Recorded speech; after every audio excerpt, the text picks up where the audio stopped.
2D3D4. It's time for architecture, coffee, and ink.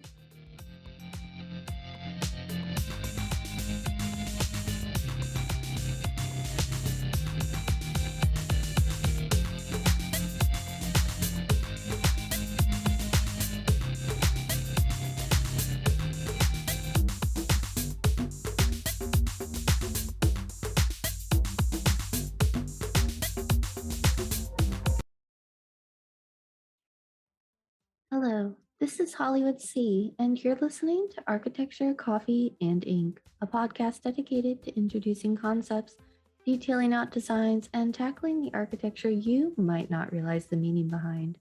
I'm your hostess, and I'm here today to start introducing you to the designs that make you wonder why. So I ask you to brew your coffee, grab your sketchbook and pen, and let's begin. So thank you once again for tuning in. Today is going to be a two-part series or two-part episode. So this week, I'm going to be discussing space and taking you, dear listeners, on a spatial journey. Next week, I'm going to be getting into space as more of an architectural concept and focus on the actual research and different papers that have covered the concept and from a more academic standpoint. But for this first episode, I wanted to focus more on exploring it together a little differently. So let's see how it works. But first, a quick disclaimer and a warning. Each week, I have slowly been learning more and more about podcasting and the podcasting lifestyle. And more importantly, learning my own values, how to market myself, and learn more about life than I ever thought I would from creating a podcast. Given all that, I have also learned when I need to set boundaries and correct a grievous error.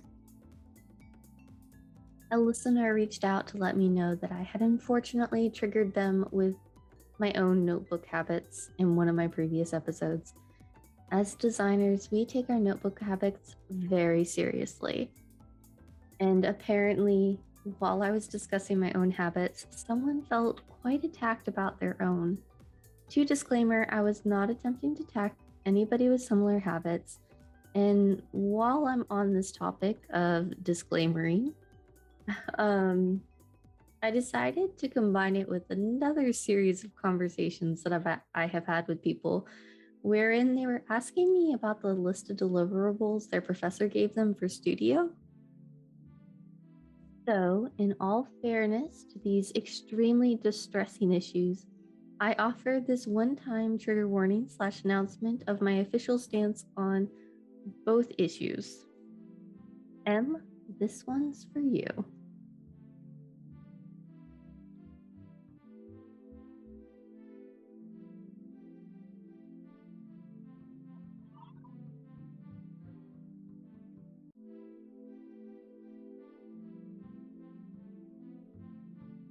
Warning, warning, the material you are about to listen to will at some point possibly contain the following discussions: notebooks and or rapid and unnecessarily accumulation of them, paper issues, including but not limited to missized and miscut drawings, clarity of content within drawings, and notebook papers with the ruffled edges still attached.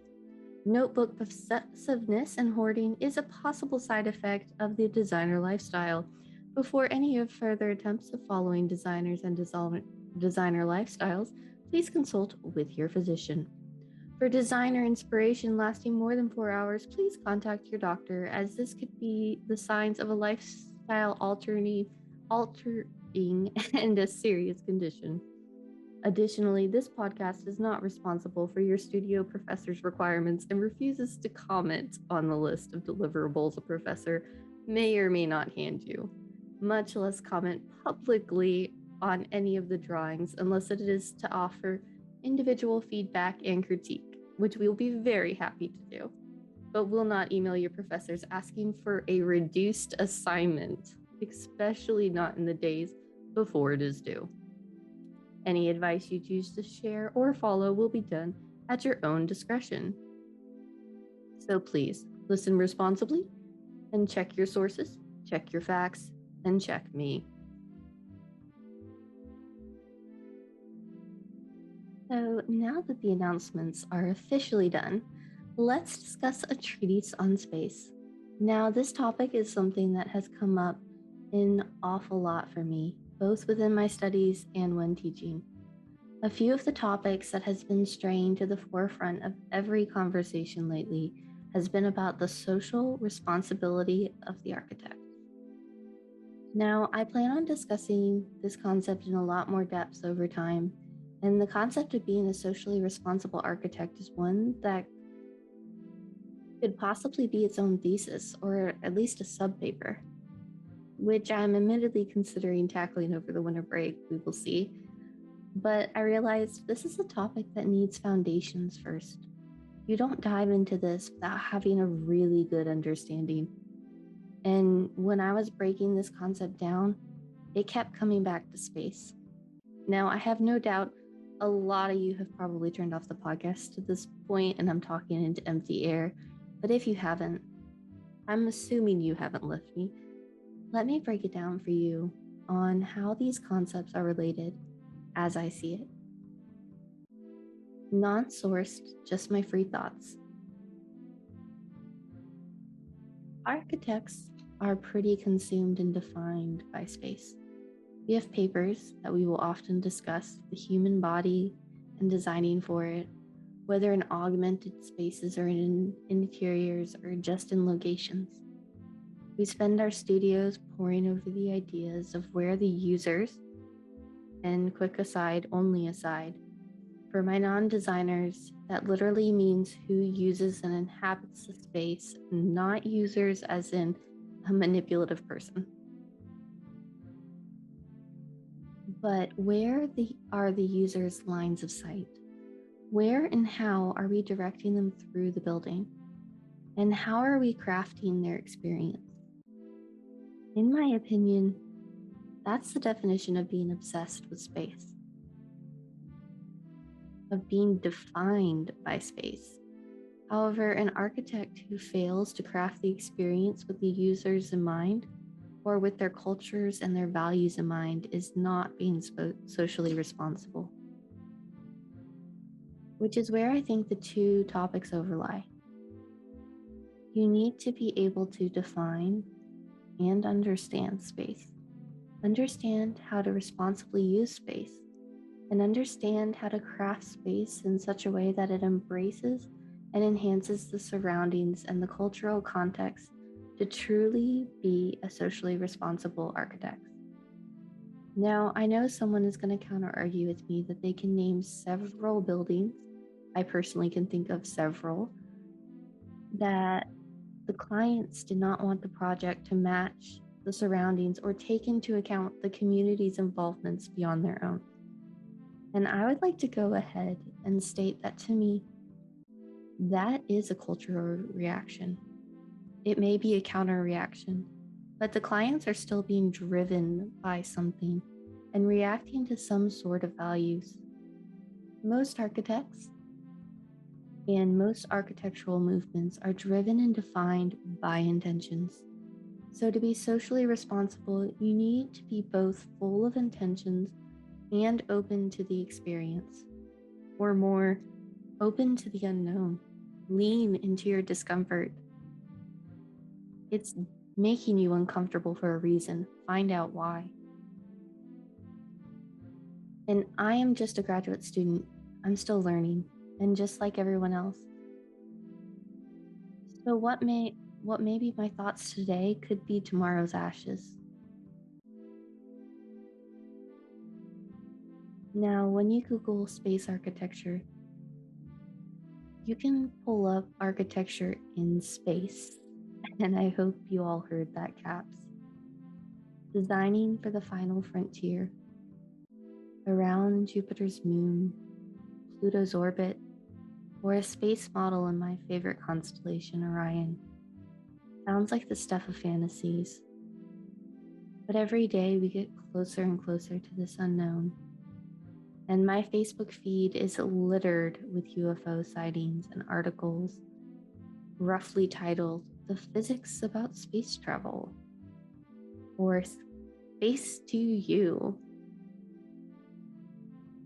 But to me, the more we broaden our understanding and the parameters of design territory, the more we need to understand and study our immediate use and treatment of space through our design, through our layouts, and how we use the immediate surroundings, because there is so much potential we sometimes waste. And while I joked in the intro line about 2D versus 3D versus 4D space, which I'll cover in a little bit more detail next episode, as architects, it can make a huge difference in our understanding. Not to even get started on augmented reality.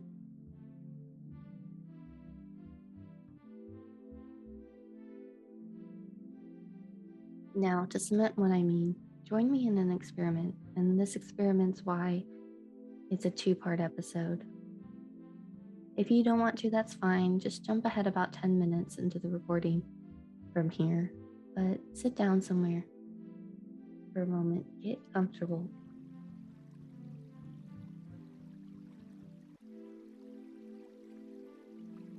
If you can, close your eyes.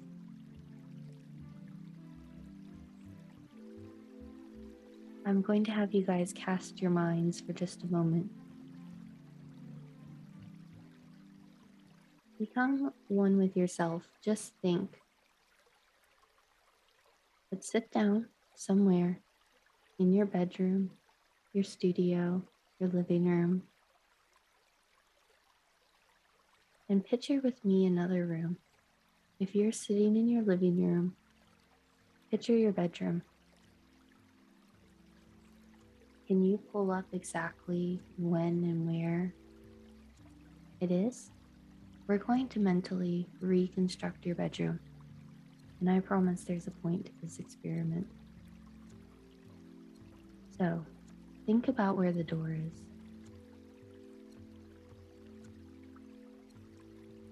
How do you come from the hall into the room?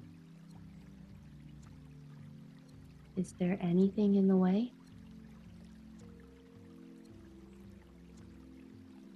Think about the door itself and the threshold. What color is the door? Is it open? Is it shut? Do you remember the color of the door?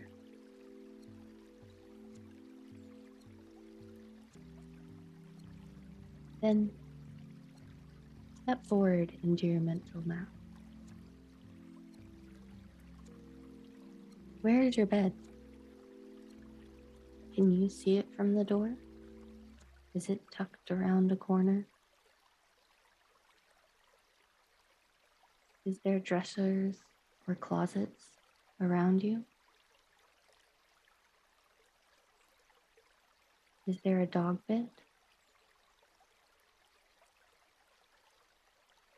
Slowly, bit by bit, reconstruct that room.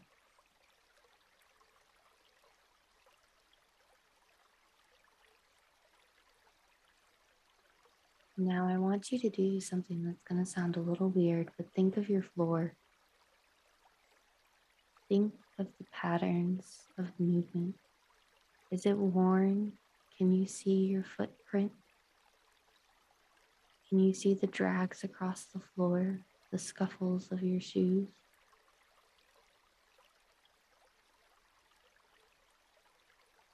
Is the center of the floorboards worn down more than the outer edges?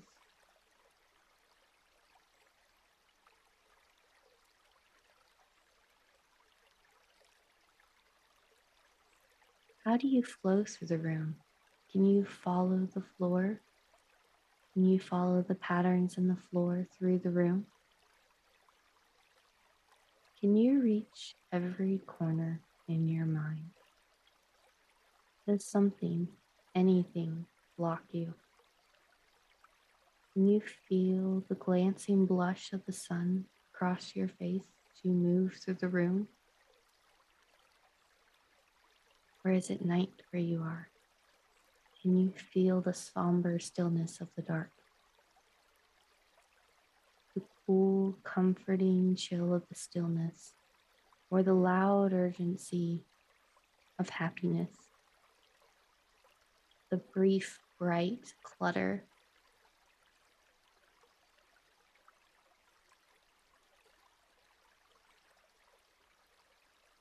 Now, is there an area you don't understand? Something nagging at the back of your mind that you vaguely remember, possibly maybe is it thrown under the bed? Or did I drop something beneath the bed? Where are the walls? What are the colors? How do they feel to you? Do they bring urgency, peace, comfort?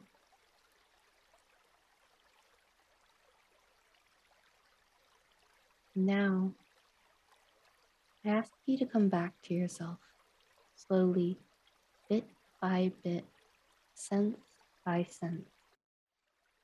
Don't jar yourself. Feel what's under your hands if you're sitting.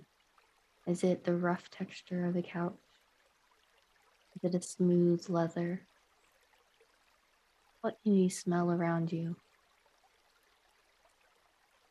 Now, what can you see? Once you've done that experiment, and if you want to do it a couple of times, please feel free to rewind the last 6 minutes back. If it's possible, go to that space. Were you able to reconstruct it? More importantly, though, were you able to understand how you moved through the room? Was the movement you were imagining different than the movement and steps you can take in real life? When you look at the floor, did you create more area, more definition, more difference? Did you imagine the difference in the coloration?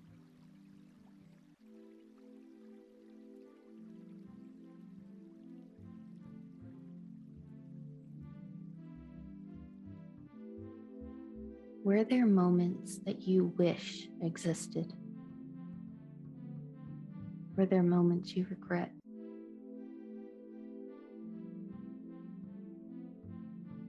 Now, you don't have to be able to remember where every comic book is, or where the touch of the walls brush across the back of your hands, what that feels like, what the cool plaster feels to step underneath your feet, or the rough texture of concrete. And you don't need any of those sensories to be a good designer, but you need to understand how the space feels and flows. The basic, smallest elements. You might not remember that you threw your book bag across the bed, but do you remember the amount or the room in between the bed and the wall?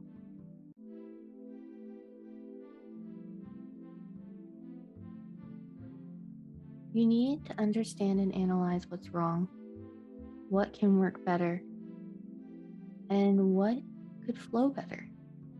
You need to understand the little moments. You don't need to do that experiment in every place you design, but can you convey and understand the smallest moments in your design to explain it to clients, to bring it alive enough to sell it?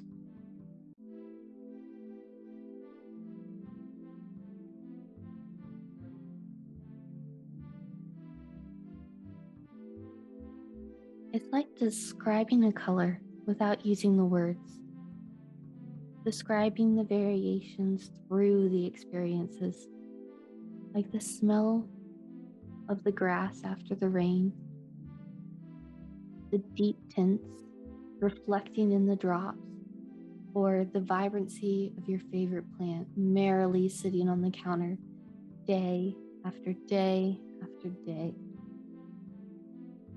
with such a steady consistency, or the calming, softest folds of the forest, cushioning in comfort and draping you in the foliage. but it's also the sickening colors of the sky during the worst of the storm and the churning of the sea. It's sitting in a meadow with the light dappling through the trees, creating prisms of lights and colors, the barest hints of heat rushing across your face.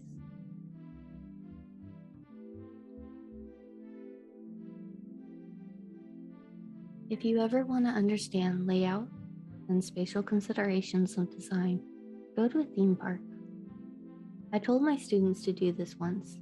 Take a pen and a map and follow the path of the numbers of the attractions.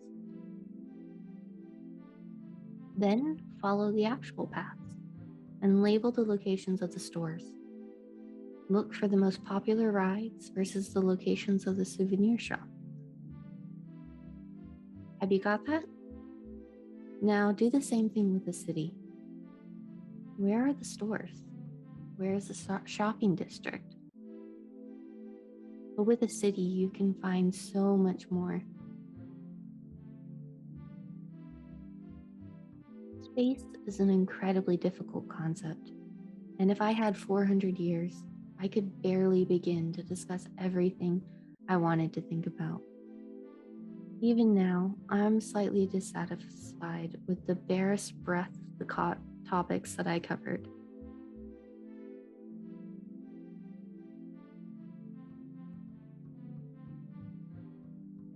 Space is defined as three things on Google: either the encumbered area, free of debris, the dimensions, heights, width, depth, or finally, the position between objects. And of course, I'm going to make a fourth, but just as intangible, an all-encompassing beyond Earth. When I was a child, I used to terrify and excite myself with the idea of traveling in it, with the idea of just infinity behind me. That idea of just understanding how incredibly small you are. We had a pretty big nerd household, pretty big on Stargate and Star Trek. Now I'm still obsessed with space, just in a new way. I'm interested in the treatment of it and understanding how it crafts the experience. I once designed a building for class where basically I was using a form of graffiti. I had studied it for a long time to craft the movement of the user through the building.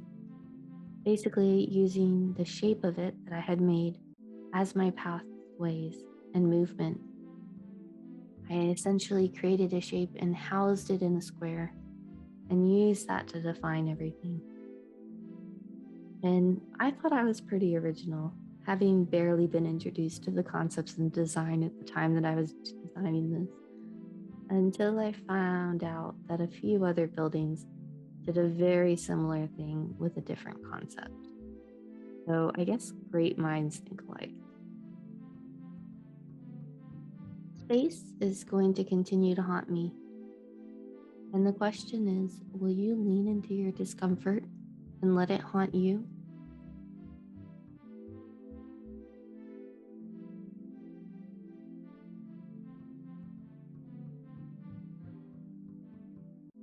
Thank you once again for tuning in. Once again, a big thank you to all my listeners. And a quick call to action. Please rate and review, share with your friends, neighbors and family, your professor, whoever you think needs some architecture in their life. We again have a Facebook page and a private group, both of which are under the same name, Architecture, Coffee, and Ink. And the answer to the question, who the host is Hollywood, just like the city. And the second question is just your opinion. And I might just use that opinion as a recommendation for a show with a little shout out. If you want to either be featured or have a case study suggestion, or perhaps just want to share a story of your favorite designer experience, you can either find me at Architecture Coffee and Ink. Website is architectureinc.design.blog, Or I'm really excited to announce we have an Instagram. Our Insta is now Architecture Coffee and Ink without the commas and all spelled out, just like the email address, which is again linked at the bottom of the show notes. I've gone ahead and set up a new account to kind of keep it simple and stop everything from switching around quite so much. So give a follow and you can keep up with all the news. Everything will be linked in the show notes. You can also email me at architecturecoffeeandink@gmail.com, all spelled out without the ampersands or commas. I know that I am probably really forgetting something. I'm afraid that as I'm gearing up for my studio final and a couple other finals, I have like 3 presentations next week back to back. I'm a little behind and a little late, $1 short and a day late, I believe is what it is. A quick note about the website. I knew that's what I was forgetting. While I absolutely love technology, and I think it is the greatest thing since sliced bread.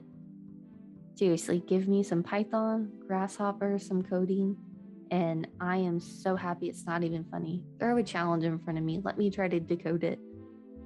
However, when technology doesn't work, it really does not work. Apparently, some of my posts are not showing up, so I will have to be manually fixing all of that this week while I prepare for my studio review next week. So if you follow the blog and suddenly see that a lot of the notes are changing and finally updating, or all of these posts that I swear I've been posting magically finally appear, it's me fixing it. This is 100% user error, but at least I'm only doing this now at the beginning of my journey and not, the week before final reviews in May next year. If nothing else, this podcast has taught me so much about growth and learning old technology in new ways. And by that, I mean technology that I thought I was used to, but apparently there's always something you can learn and another way you can design. It's been a pretty invigorating challenge. So while I'm off to grade and tackle the world of website design, may your coffee mugs be full and your inkwells never run dry.